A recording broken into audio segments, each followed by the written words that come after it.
tema de hoy, de la clase de hoy, es sobre la iluminación artificial, las distintas propiedades y atributos que tiene las fuentes de luz que incorpora el rinoceros. Y luego, como vamos a hacer como práctico para esta clase una renderización nocturna, presten atención en las formas o en los modos o en los procedimientos para poder elaborar un renderizado con entorno nocturno. Esos son los dos temas de hoy. Para empezar la iluminación artificial, hay dos aspectos fundamentales que son comunes a cualquier programa que hace este tipo de renderizado, y que son dos características o propiedades de la iluminación artificial. Por un lado, el ángulo de incidencia entre la fuente luminosa y el objeto iluminado, y la distancia de esa fuente de luz con respecto al objeto iluminado. Estos dos factores o propiedades de la luz artificial, que se muestra con distintos vocabularios o términos, están en todos los programas de renderización y que utilicen iluminación artificial. Para activar la iluminación artificial o los distintos tipos de luces que tiene el rinoceros, podemos activar acá, no se ven todas, o directamente desde acá. Observen los iconos, está representando distintos tipos de luz. En el modelo tengo objetos con distintos tipos de materiales. Un material sólido, un material transparente, como el vidrio, un material metal, esto es vidrio y esto es sólido. Lo elegimos con cierto criterio porque estos materiales, de acuerdo a la incidencia de la luz, tienen efectos diferentes, tanto sea en el brillo o en los reflejos que producen estos materiales como en la sombra. El panel de luz también lo podemos activar desde acá y también desde acá, y ya está activo. Vamos a empezar aplicando a este modelo una luz puntual. La luz puntual, si lo posiciono en la escena, observen que siempre se crea en el plano 00 o en el plano horizontal inferior. Dijimos que lo que debemos prestar atención cuando utilizamos las luces artificiales es la distancia con respecto al objeto iluminado, es decir, que si nosotros acá podemos moverlo, observen que la incidencia de la luz con respecto a los objetos es distinto. Quiere decir que esta luz omni depende de la distancia y obviamente no tiene ángulo de incidencia de la luz con respecto al objeto. En otros programas le llaman omni porque tiene luces en todas las direcciones. Si agrandamos esta perspectiva y hacemos un render, observe que la sombra del objeto sólido es una sombra negra, densa, el objeto vidriado es una sombra menos densa y el metal es similar al sólido. Los brillos que producen también son distintos. Lo podemos ver desde otro ángulo.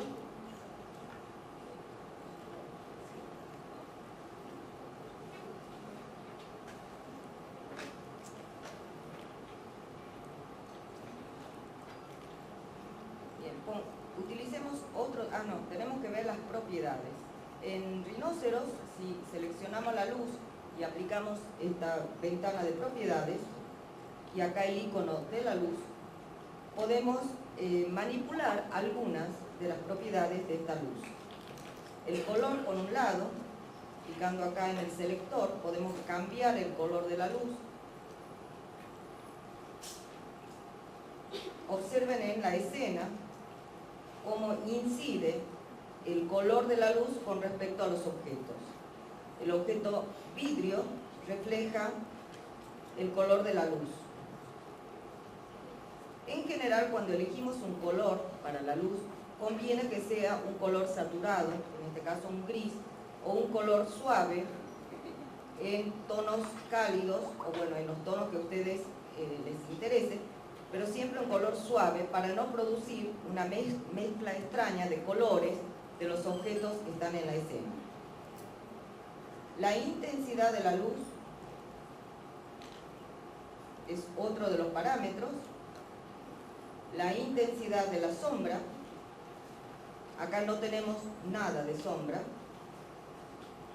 y acá si hacemos un render recién apreciamos la sombra. Para esto, como ya lo vimos en el 100%, lo podemos ver en un 50%. La sombra se hace menos densa. O sea que cuando hicimos el ejercicio de renderizado y nos salía sombras muy oscuras y queramos ahora agregar luces artificiales, sabemos cómo controlar esa sombra oscura que ustedes tenían en sus renderizados. Bien, podemos ver ahora otro tipo de luz. Suprimimos esto. La luz direccional. Me dice final del vector de dirección de la luz. Lo pongamos en la mitad de la escena. Y inicio del vector de la dirección de la luz. Pongamos ahí. Y si observan en la ventana perspectiva, primero lo podemos mover en el sentido de la silla. Observen que el movimiento de esta luz produce también incidencia en cuanto a la dirección de la luz. Esta luz direccional se llama así porque tiene, a partir de la fuente de la luz, rayos o tira rayos paralelos sobre el objeto iluminado. También, si queremos, podemos alejar o acercar al objeto. Quiere decir que en este caso de la luz direccional, la distancia no tiene influencia. Sí, en el caso de la luz anterior, la luz puntual o la luz omni. En este caso, el movimiento de la luz con respecto al ángulo y a la distancia no produce efectos sobre el objeto iluminado. Es una de las características de esta luz direccional. El parámetro de esta luz, o los parámetros, igualmente que el anterior, color, pongamos por ahí, también la intensidad de la luz y la intensidad de la sombra. Y si quieren podemos ver en renderizado.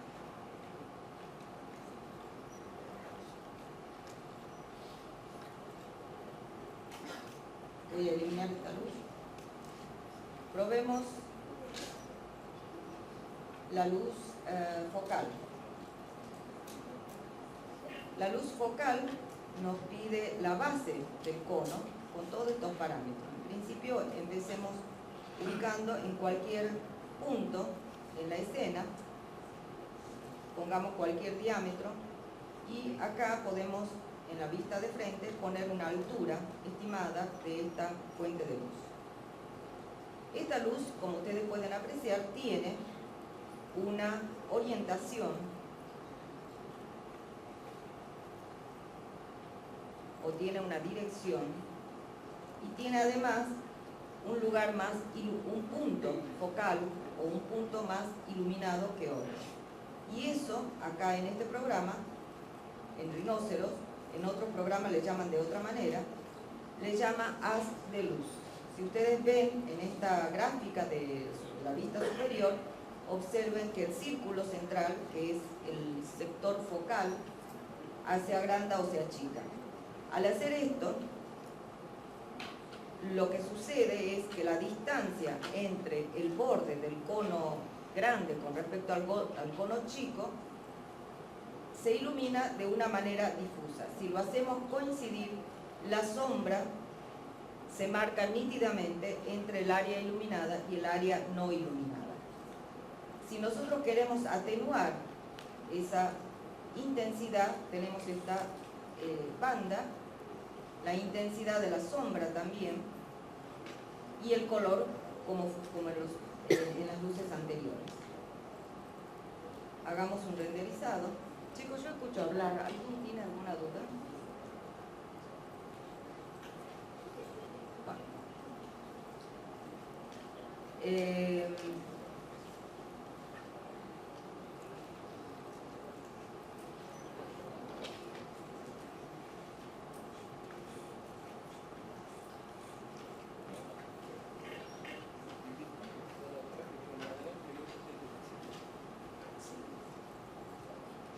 ¿Quieren pasar más adelante, chicos?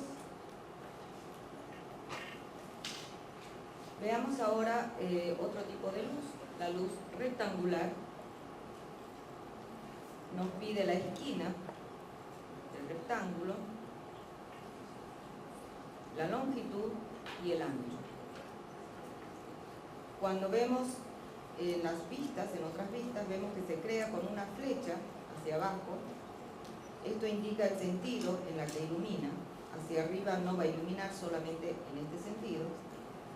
Y si hacemos un renderizado de esta vista para saber sobre la incidencia de esta luz en cuanto a dirección, en cuanto a distancia, observen que la sombra es una sombra difusa. O sea, hay una sombra acá, un oscurecimiento, pero es muy difusa. Si podemos mover, o si nos movemos a esta luz,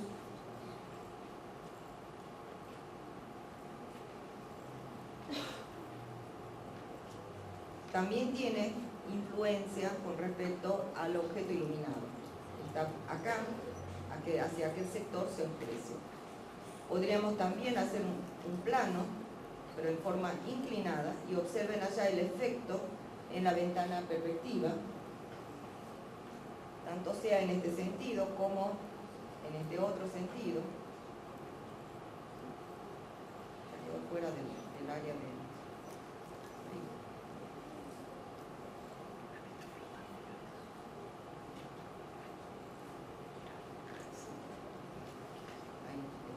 arriba. Podemos hacer un render para ver cómo se ve. También quiero que vayan observando que el tiempo de renderizado, si bien acá, como es una escena muy sencilla, no se nota la diferencia, pero ustedes cuando utilicen este tipo de luz en su escena con muchos objetos y bytes, van a ver que esta luz demora bastante en renderizar. Los parámetros de esta luz, al igual que los otros, son estos tres aspectos: color, sombra, intensidad, sombra. Y las luces, nosotros podemos ir viendo dentro del panel de las luces. Si picamos acá, podemos ver nuevamente esa propiedad de la luz. Podemos seleccionar la luz picando dentro del panel. Observen, doble clic y selecciono la luz. Esto es muy práctico cuando tengo muchas luces en la escena.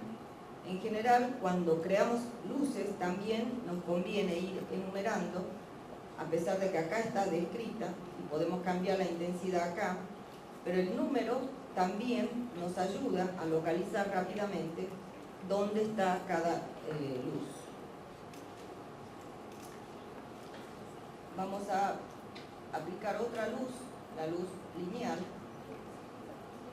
origen de la luz, acá, longitud de la luz, longitud y dirección de la luz. También se creó en el suelo, y observen acá, si lo deslizamos, esta luz tiene entonces incidencia, la distancia o la orientación. La distancia, veamos si la distancia en altura también, y en este sentido. Veamos si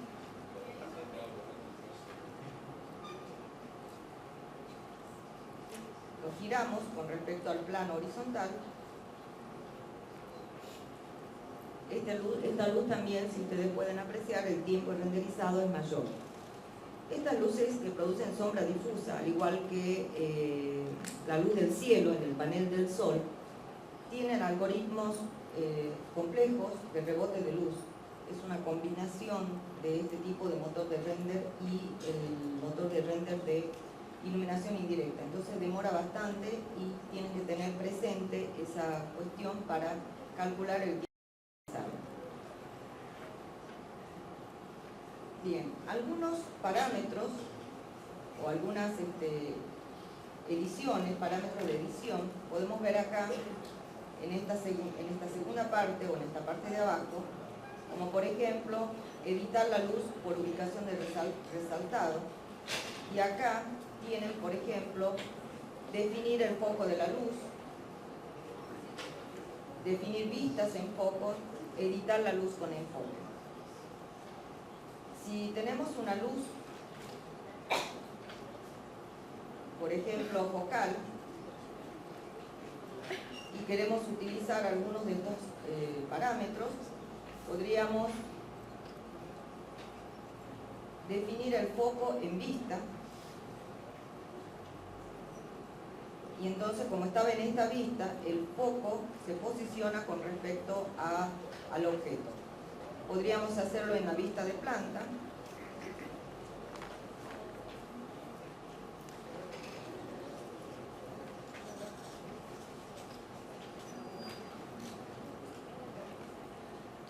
observen que la luz de foco se posiciona directamente perpendicular a la vista.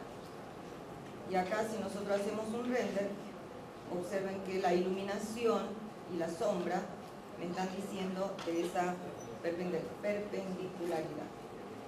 Podemos también, muchas veces necesitamos ver lo que la luz está enfocando. Y creo que es este el parámetro. En esta perspectiva, es este el sector que ilumina de los objetos que están en la escena. Bueno, hasta acá en cuanto a parámetros de la luz. ¿Alguna pregunta? Ninguna. Bueno, cuando hacemos iluminación con renderizado o renderizador como este tipo de renderización de luz local o luz directa, se llaman así estos renderizadores porque calculan solamente, bueno, en realidad la luz sale de la fuente luminosa, rebota en el objeto y ahí termina el proceso de renderizado. Los otros tipos de motores de render, como los de iluminación global, como es el V-Ray, mixtas, como es el Atlantis, calculan cierta cantidad de veces de rebote de la luz con respecto a los objetos iluminados o con respecto al entorno donde se ilumina. Esa es básicamente la diferencia entre el motor de render de iluminación local o iluminación directa y motor de render de iluminación global, como sería el caso de V-Ray, como dije. Obviamente el resultado es diferente y el tiempo de renderizado también. Cuando hacemos iluminación con este tipo de renderizado, decíamos, se nos crea, como ustedes ya vieron, lugares o parte del objeto que no está iluminado. Y entonces podemos recurrir a algunas técnicas que se utilizan en la fotografía, que es conocida como iluminación de 3 puntos o iluminación triangular. Y lo que se hace es ubicar una luz principal, podemos inclinar un poco, y una luz, una o dos, depende de la escena y depende de qué es lo que quiero mejorar, de luces que se llaman luz de relleno. Generalmente para esa luz de relleno se puede utilizar la luz Omni. Por ejemplo, estamos en un sector por acá, esta cara podríamos iluminar un poco del objeto sólido y Vamos a subir un poco.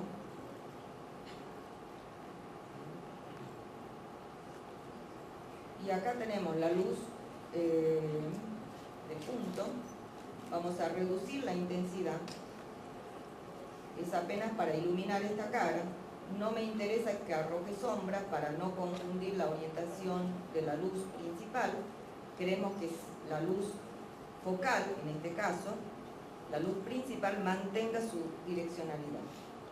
Y también puedo agregarle un poco de color, pero porque quiero, podría no, o podríamos dejarlo en gris para no alterar el color en la parte sombreada. Y podemos hacer un render. Observen si la parte oscura del objeto sólido se ilumina mejor. Si lo alejamos, obviamente va a tener mejor iluminación y va a influir en esta cara, porque esta luz dijimos que no tiene direccionalidad. O sea que también debemos tener en cuenta una estrategia para la ubicación de esta luz de relleno. Por ejemplo, si lo ubicamos más acá.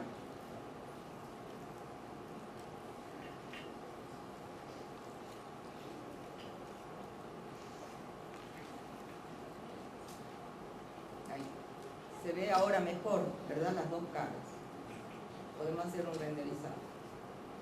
Bueno, y así debemos ir estudiando cada escena y cada tipo de iluminación en qué circunstancia conviene en función a la imagen o al renderizado que quiero obtener. En vez de esta luz focal para luz principal, también puedo utilizar una luz direccional. Eso lo dejo para que prueben ustedes. Quiere decir que no voy a tener el cono, sino voy a tener una luz que ilumina toda la escena. Pero como vimos, la sombra de esta luz va a estar en función a la inclinación que tuviera esa luz principal. Esa luz lo pueden practicar ustedes, pero básicamente la forma o el procedimiento para iluminar es la misma. En los sectores oscurecidos agregamos luz de relleno. Acá pusimos uno, pero en general se puede utilizar dos luces de relleno. ¿En alguna duda?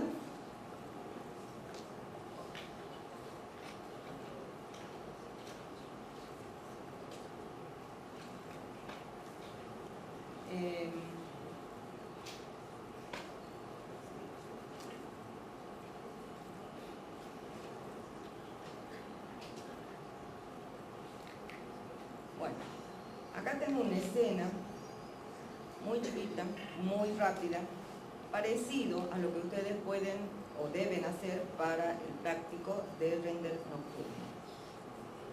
Y si ven, tengo varias luces, luces de foco, está ahí.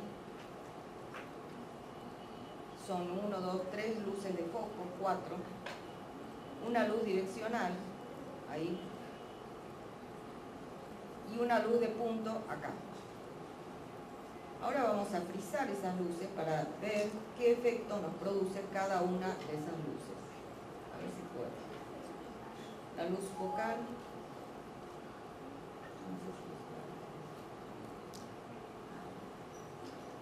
No lo separé por acá.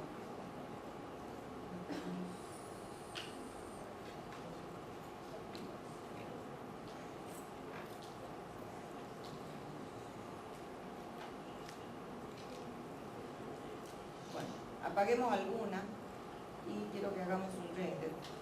Miren, este cartel faltan textura, esto le va a aparecer muy a menudo a ustedes. Buscan materiales que fue aplicado y que no lo pueden encontrar, o le ponen continuar. Acá solo está activo estas dos luces focales y la luz direccional lo acabamos de apagar. Todo este sector que quise iluminar con la luz del relleno también. Podemos también apagar todos, como para apreciar mejor cuáles son las que iluminan qué sector. Acá lo que está viéndose como sombra es la luz por defecto que tiene el rinoceros. O sea, no hay ninguna luz en la escena, luz artificial. Podemos encender la luz direccional, que es esta luz que está acá. que en este caso lo usé de luz direccional o luz principal, y para tener una iluminación uniforme en la escena. A esto le podemos agregar luz de punto, que está acá,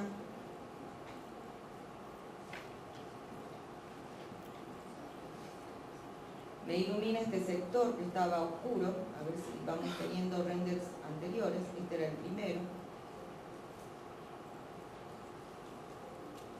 En la comparación de estas dos, observen, esta la luz directa, a ver si es esa. Sí. Y acá en este sector puse la luz de relleno para iluminar esta parte de la espera que estaba oscurecida.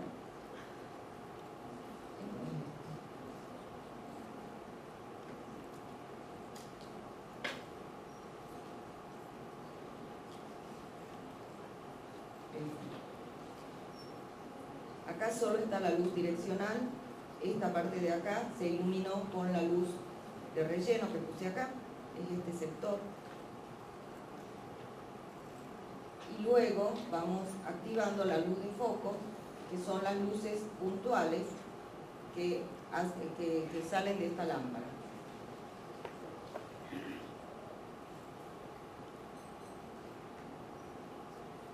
Y más o menos podemos decir que la escena está iluminada. No sé si tengo los renders.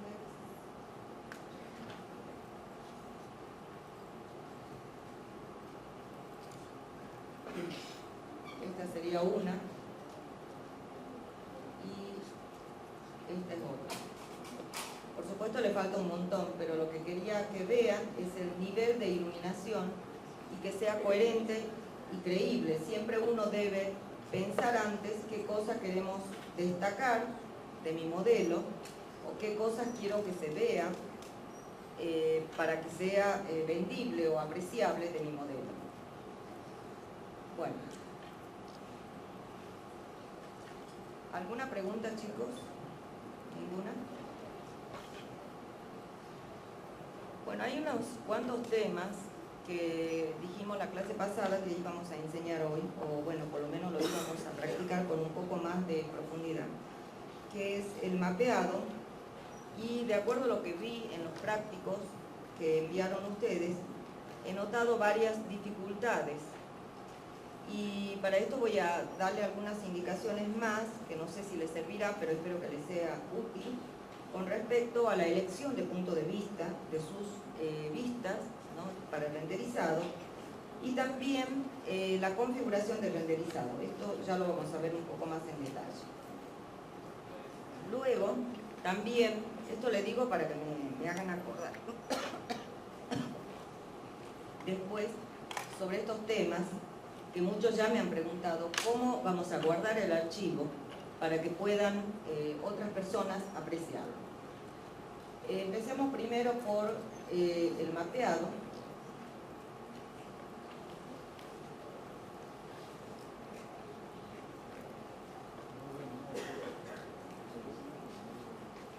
Bueno, esta es, como ustedes ven, un objeto muy sencillo. Podemos aplicar un material acá, buscando una textura.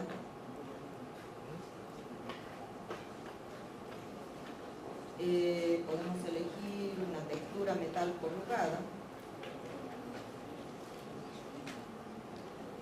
Y observen que cómo se aplicó este material en este cubo. Decíamos que uno de los procedimientos para mapear es seleccionar, acá vamos a desactivar la luz, picamos propiedades, acá vamos a mapeado, y teníamos acá una serie de formas de mapeado y que debiéramos ajustar ajustar el mapa a la geometría, o bueno, a cómo nosotros queremos que se distribuya esta textura en esta geometría. Y una de las formas es más o menos decir, bueno, quiero que se distribuya de una manera perpendicular, ortogonal, o plano, o en forma cúbica, esférica o cilíndrica. Si probamos esta forma plana, nos pide la caja delimitadora y estas son opciones de la caja delimitadora. La caja delimitadora toma las coordenadas existentes en el objeto. En principio trabajemos con las coordenadas existentes en el objeto. Seleccionamos en el plano universal, que es la que estamos trabajando actualmente, y en este caso V, en las dos direcciones. Y podemos ver cómo se distribuye esta textura en este objeto. Si queremos modificar la forma de mapeado, podemos ir viendo que esto es lo mismo que lo que está acá, ¿no? ¿Qué otras opciones podemos utilizar de mapeado? Esférica, cilíndrica tapada. Veamos una opción de modificar el mapeado. Seleccionamos la cilíndrica, como ustedes ven. ¿Qué significa eso? Se nos activa, acá se llama widget, pero en otros programas se llama el gizmo. Y si movemos este gizmo, nos permite distribuir de distintas maneras el mapa en este objeto. Ustedes tienen geometría muy extraña, estuve viendo los trabajos de ustedes, hay algunos casos que no tienen solución. Si quieren poner material con alguna cuadrícula, rayada tal vez, porque además tienen problemas de continuidad de superficie. Así se llama cuando la superficie tiene como cortes, aún haciéndolo como superficie de transición. Entonces, en esos casos vamos a tratar de ubicar un material o asignar un material que no se vea esos efectos. Pero en otros casos pueden ajustar perfectamente un mapeado de acuerdo a las necesidades de ustedes. Fíjense que ahora seleccioné esférica y también quiero que tome las coordenadas de este objeto, las coordenadas que limitan este objeto universal, y vamos a editar el gizmo y ahora sí lo vemos en forma, distribuimos en forma esférica. Acá lo estoy subiendo. Podemos agrandar la esfera en un sentido, en el sentido Z, acá no se va a apreciar mucho, en el sentido de la cinta. Y podemos desactivar, ocultar. Y así sucesivamente, ustedes pueden modificar la forma que se distribuye este mapa sobre el objeto.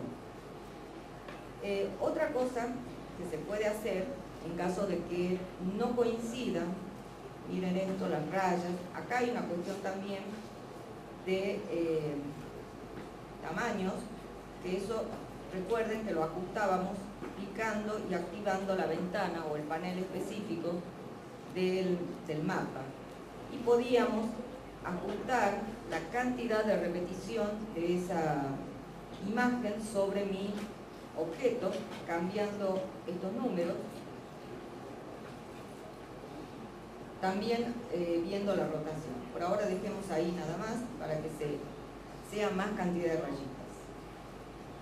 En casos complejos de modelos como los de ustedes, he visto unas, no muchas, necesitamos desenvolver el mapa para a lo mejor cambiar el sentido de esta textura en el otro sentido, en una cara, en otro sentido en otras.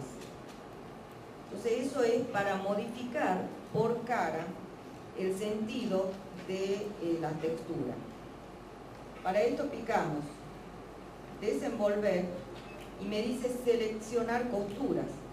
Seleccionar costuras, acá, son los bordes, allí están las costuras de la superficie.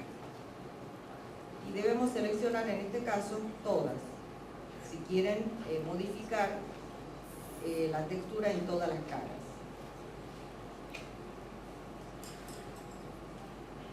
Damos Enter Y ahora acá ponemos editor V y nos pide un plano. Y acá se habilita esta ventana de editor V. Y bueno, son distintos modos de ver esta textura. Lamentablemente esta textura no me está dejando ver el sentido de las rayas. Elegí mal. Pero si yo giro esto, recuerdan que queríamos modificar el sentido de las rayas. Entonces puedo seleccionar la cara y poner, por ejemplo, 90 grados y va a estar en el sentido transversal. Supongamos que eso está ya conforme. Aplicar. Sí. Y veamos si se modificó. Esta era la cara que queríamos que en vez de estar transversal esté horizontal. Podemos modificar todas el mapeado de cada una de las caras. Bueno, estas son una de las técnicas para hacer un mapeado en formas complejas. ¿Alguna duda, chicos? ¿No? Sí. Ahí serviría para dar vuelta, por ejemplo, el tema del cartel, que creo que sale a veces. Bueno, yo he detectado, no sé qué pasa, pero hay dos situaciones. Uno mapea el cartel y yo creo que tiene que ver con cómo ha sido creada la geometría del plano al cual voy a aplicar el mapa. Muchas veces uno aplica el mapa de transparencia o una imagen y se aplica inversa. Entonces, no es acá donde vos te conviene directamente empezar a probar primero acá en el mapeado, acá en esta ventana de mapeado, acá,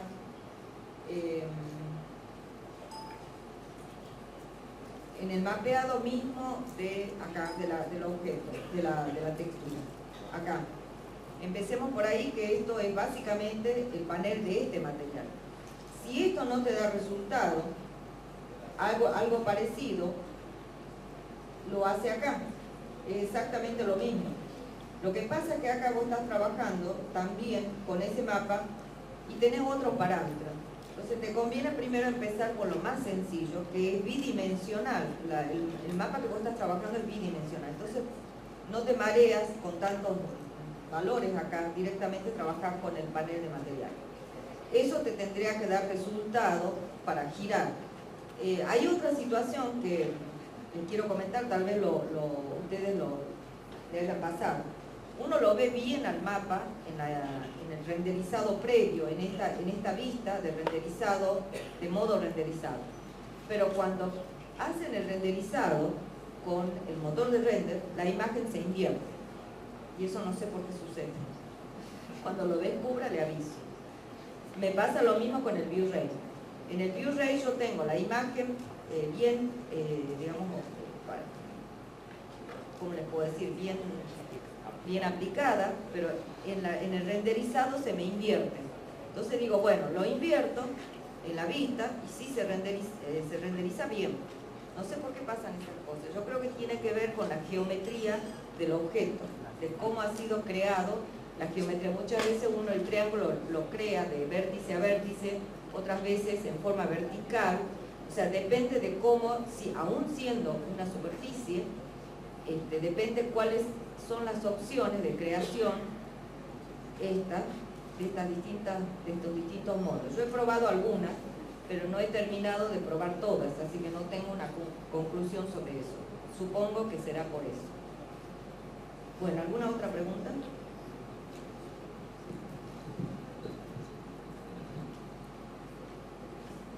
Bueno, veamos ahora. Acá yo tengo otro ejemplo. Y esto ya lo van a reconocer.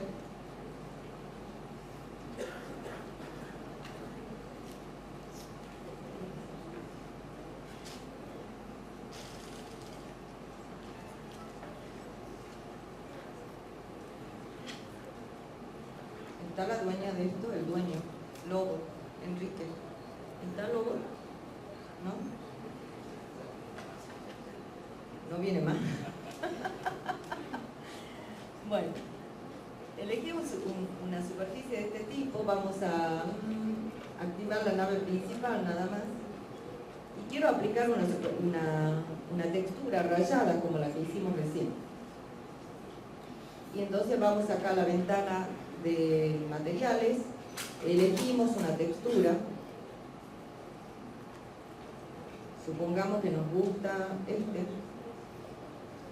aceptamos. Observen cómo se ha aplicado. Entonces, ¿qué hacemos? Seleccionamos el objeto, vamos a propiedades y debemos ajustar este mapeado. Empecemos por superficie. Aparentemente se distribuye de una manera coherente porque esta superficie se abre hacia los extremos. Volvemos de nuevo. Plano.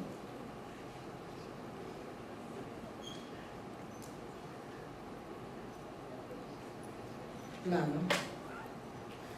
¿Y qué hizo esto? Se distribuye de una manera, en este caso inclinada por la forma de la geometría.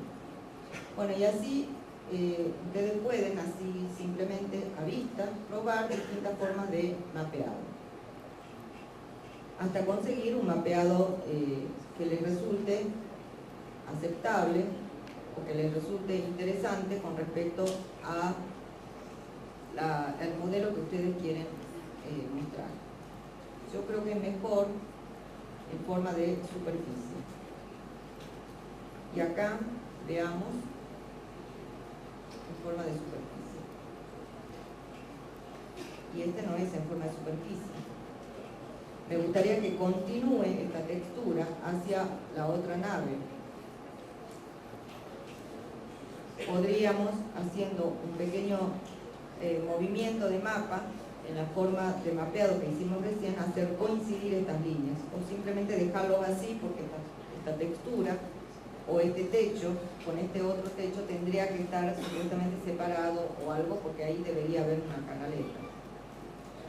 Y podríamos ajustar el tamaño de esta línea, y para esto vamos a editar nuevamente el material, picando acá sobre la textura, picando en el mapeado, en la repetición, y pongamos que queremos 20 veces, o sea que sea apenas una textura, como un material. Uy, me fui. Es mucho eso. Quería que sea como un material metal.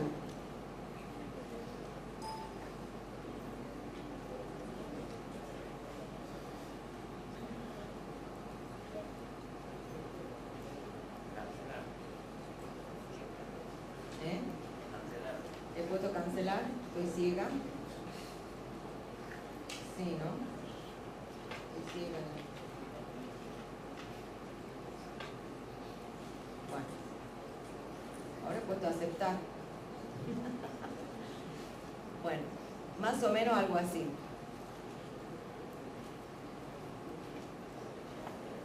Bueno, ¿alguna pregunta?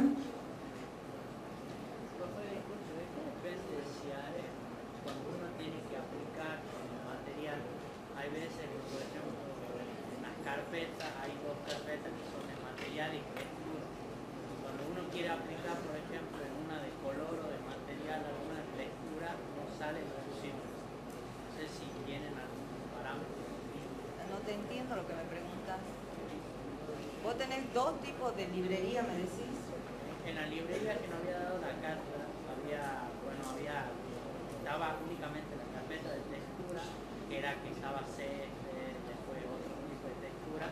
Sí. Y después, bueno, estaban las imágenes y otros materiales así como piedra.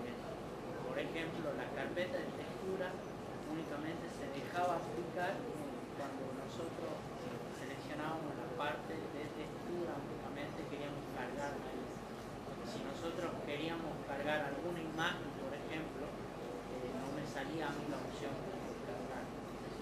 No te entiendo nada, pero bueno, me imagino, a ver, vos tenés esta ventana de editor de materiales. Sí. Desde acá vos cargas un material de esta, Claro, si yo quería de la librería. Esperate, yo te voy a mostrar una librería, una de las tantas que está en el aula. De acá elegiste una textura.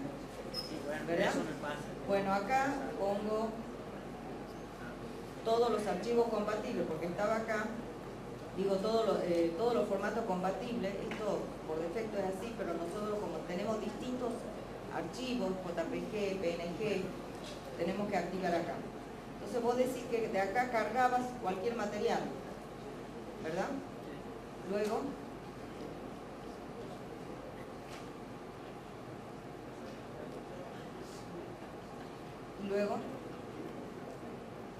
no por eso, o sea, yo quería cargarlo directamente desde ahí y no me salía. No, si yo entraba a otra carpeta, que por ejemplo la de piedra o otra, sí me salían las opciones para cargar. entonces es eso que hice recién. Es cuando voy a cargar esto y este archivo está ahí. Tiene que estar acá todos los archivos para que se vea, se visualice la textura. Claro, todos los formatos. Podría haber tenido otro tipo de formato, por ejemplo esta, que si lo vemos en icono, tiene esta forma de icono. Son materiales creados en Rhino. Y si quiero, bueno, obviamente acá. Y acá también puede suceder que esté activo cualquiera de estos formatos. Si lo ponemos en este formato no se ve nada. Entonces debo visibilizar todos los archivos. Eso sucede a menudo porque depende con qué formato esté trabajando. ¿Alguna otra duda?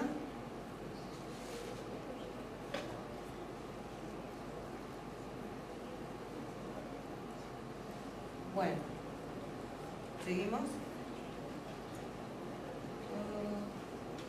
Tengo algunas, bueno, el mapeado más o menos les queda claro, en un mapeado en una forma cúbica, en una superficie alabeada o curva como la que vieron. Después, lo que he visto que hacen ustedes muy frecuentemente en los trabajos es que si bien le dijimos que deben crear, supongamos que este sea el modelo de ustedes, dijimos que debemos crear vistas y para crear esas vistas debemos utilizar ciertas estrategias o debemos tener en cuenta ciertas estrategias. Queremos mostrar parte de mi modelo, pero ese modelo yo lo quiero vender. No quiero que se vea la parte no elaborada, la parte que tiene problemas, a lo mejor de diseño, de lo que fuere, de mi modelo. He visto que ponen cualquier vista y sobre esa vista trabajan para renderizar. Entonces, nosotros si creamos una vista, supongamos que sea esta, tenemos la opción de ver las propiedades de la vista. ¿Qué significa esto? ¿Alguien estudió fotografía o algo parecido? Los que conocen de fotografía seguramente saben estos valores a qué se refieren. Los tipos de lentes, generalmente 35 milímetros, acá no hay posibilidad de cambiarlo, pero sí la distancia focal. La distancia focal normal es 50. Si uno aumenta ese número, ¿qué va a suceder? Por ejemplo, se acerca. Es la cámara gran angular o el objetivo, perdón. Y si acá lo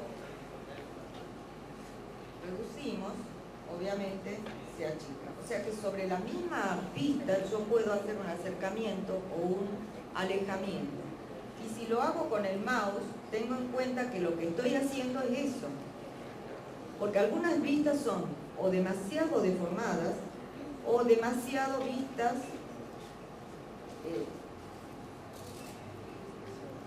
demasiadas vistas así, ¿no? O sea, es como que uno no tiene la sensación de que ese modelo fuera un modelo recorrible. Si quiero mostrar el techo, me parece que es siempre mejor recurrir a una vista superior y decir, bueno, muestro el edificio más el entorno como una vista de planta de techo. Recuerden que son renderizado arquitectónico, o sea, quien los ve son personas que conocen sobre representación arquitectónica. Entonces, el punto de vista es fundamental para que el observador pueda apreciar el modelo. Esa es una de las cuestiones. También, si queremos ver esa cámara, de esta vista, por ejemplo, activábamos, creamos una vista, pongamos 1, y para ver esto que hicimos recién, activamos el widget. Ese widget es lo que vimos recién en este parámetro de propiedades de la vista, y acá me está diciendo que para el objetivo de lentes de 35 milímetros me está diciendo la posición de la cámara, o sea de esta, con respecto a los ejes X y Z, y una rotación en la vista superior de 90. Si yo pico acá y hago la vista de propiedades, observen, cada vista tiene, por supuesto, una propiedad diferente. En general, la perspectiva, la rotación de la cámara es 0. Y bueno, y acá también yo puedo modificar estos valores para que la cámara o está muy alto o está muy bajo. También estas propiedades yo lo puedo ver acá, picando acá, y me está diciendo, por ejemplo, la distancia al objetivo, que esa distancia, ¿se acuerdan que estaba a 50 milímetros por defecto, pero estaba en el otro panel como, cuando no se puede variar? Acá me está dando la distancia exacta.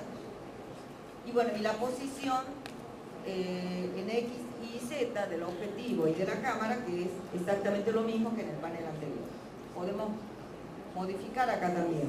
Entonces, en función a cómo yo quiero ir mostrando mi modelo, desde cualquier panel modifico un poquito la vista. Y si el mouse ya no me permite hacer trabajo preciso, utilizamos los valores numéricos para conseguir a veces una precisión mayor en la vista. Bueno, ese es uno de los temas. He visto anoche y esta mañana, será unos 10 trabajos, quizás un poco menos. Todos los casos, por lo menos de los que vi, salvo una que otra vista de algunos trabajos, las cámaras o la ubicación de la vista con respecto a cómo hago el renderizado están creíbles. Otras están, como les dije recién, no se sabe qué es lo que quiero mostrar, si el techo o si el espacio de andenes. Entonces, primero creo que deben pensar qué es lo que quiero mostrar. Y ahora en este práctico siguiente, que lo que vamos a hacer es un render semi-interior o semi-exterior. Es decir, nos paramos debajo del gran techo dentro del edificio. Y de allí podemos mirar o hacia afuera, o a lo mejor estoy bajando del colectivo y estoy mirando hacia adentro del edificio. A lo mejor enfocando mi mirada o el objetivo de la cámara hacia un sector determinado de mi edificio. Puede ser una boletería, locales comerciales o simplemente a un cartel. Entonces, ustedes tienen que ponerse en el lugar del observador para ver hacia dónde enfoco o a dónde pongo énfasis con mi renderizado, porque depende de eso yo tengo que iluminar la escena, poner textura, aclarar el lugar donde se ve, digamos, donde voy a ver, y a lo mejor se puede oscurecer aquellos rincones de la vista que no nos interesan o nos interesa menos. Bien, eso es uno de los problemas que he detectado de casi todos los trabajos que he podido ver. Después hay otra cuestión importante, que es cómo lo vamos a configurar al renderizado. Esto yo creo que la clase pasada se me pasó, no lo expliqué, así que ahora lo vamos a ver. Acá estoy activando la ventana de propiedades de renderizado. En esta ventana ustedes pueden ver esto que dice resolución y anti-alias. Resolución. Este es el tamaño en la que se va a renderizar. Si nosotros elegimos vista, sí, yo no sé cómo pueden atender y escuchar. Cómo pueden escuchar y hablar, no lo sé. Pero se siente un barullo. Sí. De todo modo, el práctico lo van a tener que hacer, así que si no escuchan. Bien, sí, y esta noche realmente ya se termina la presentación del práctico anterior. Entonces, en propiedades de renderizado, activamos la renderización por vista. Quiere decir que si tenemos esta ventana vista, es de vista, si renderizamos, esa ventana de renderizado es la que tenemos acá en la vista activa. ¿Para qué nos conviene tener activo esto? Cuando estamos trabajando y queremos ver, por ejemplo, en este caso el efecto de la sombra, no tenemos por qué renderizar en imágenes que nos lleva tiempo, en ventanas de salida de renderizado grandes que llevan tiempo y así nos ocupan parte del tiempo en espera de renderizado. Con este tipo de configuración es suficiente. También tenemos acá los píxeles. Esto está muy alto, podría ser, esto siempre está en función a en qué tamaño yo voy a imprimir esa imagen. Ahora cuando tengan que hacer el póster para la presentación de este práctico, van a tener en cuenta eso. Cuanto más píxeles por pulgada, eso ya lo saben, más tiempo de proceso tengo de renderizado, al igual que esto que es el anti-alias. El anti-alias es el dentado de las líneas y de las curvas. Cuanto más X pongo acá, menos dentado voy a tener, pero sí más tiempo de renderizar. Supongamos que acá agrandamos esta vista y renderizamos. No sé si lo vamos a poder apreciar al dentado. Y acá fíjense que se ve esta línea, que también he visto que muchos trabajan con renderizado y curvas. Esas curvas para el renderizado nos conviene desactivar. Para eso vamos a opciones y acá en la ventana visualización verifiquemos que no esté activa las curvas. Acá no está activa, quiere decir que debemos buscar en otra ventana, acá en propiedades, y acá también tenemos opciones de visualizar líneas o curvas durante el renderizado. Cuando uno hace un determinado tipo de renderizado, sí conviene, para, por ejemplo, mostrar una cuestión más técnica o más croquis, sí, pero en este caso que pretendemos cierto realismo, desactivamos este renderizar curvas, no nos interesan las curvas. Queremos ver como si fuera una fotografía, algo más parecido a lo real. Eso les pasa a muchos de ustedes, o sea que ya saben cómo desactivar esas líneas o esas curvas en el modelo.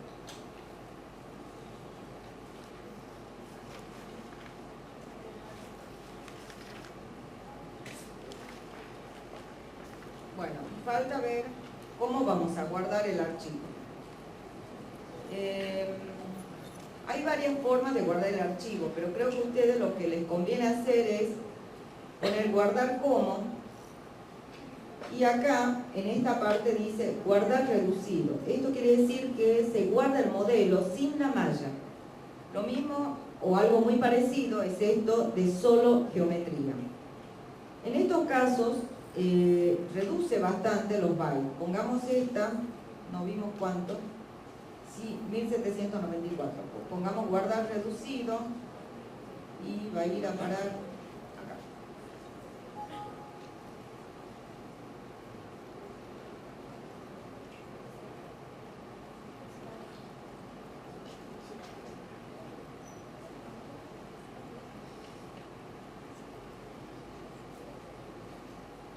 Es bastante menos esta que está acá. No sé, no cambié el nombre, creo. Pero es esta. Y lo que sucede es que cuando lo abro se va a demorar un poco en el cargado porque tiene que volver a generar esa geometría.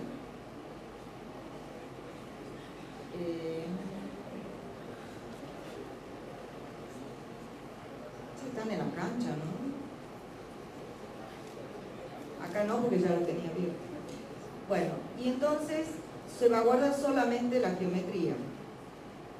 Y lo que digo, se va a guardar el modelo sin el material. Y como nosotros queremos ver el material, y ustedes abren, por ejemplo, les pasa también cuando abren el modelo en distintas computadoras, les conviene también guardar las texturas. Si hacemos esto, vamos a reemplazar, se va a guardar con material. Es este archivo, como nosotros acá prácticamente no tenemos material salvo aquel, este material es la que guarda, y así lo van a mandar al aula. Si aún así pesa más de 16, 10 megas, porque las imágenes van a ser livianas, lo comprimen. Y quisiera que suban el archivo de trabajo más la textura, porque así uno pueda no verificar simplemente, sino darles alguna ayuda con respecto al mapeado. He visto que aplican mapas de distintas, ¿cómo les podría decir? Como si fuera una tela, ¿no? He visto uno. De repente esa distribución del mapa sobre la superficie compleja, en algunos sectores les sale más chica y en otros más grande. Y quería ayudarlos, pero no tengo el archivo de ese mapa. Entonces ustedes van a subir al aula la textura o la carpeta de la textura más el archivo de trabajo.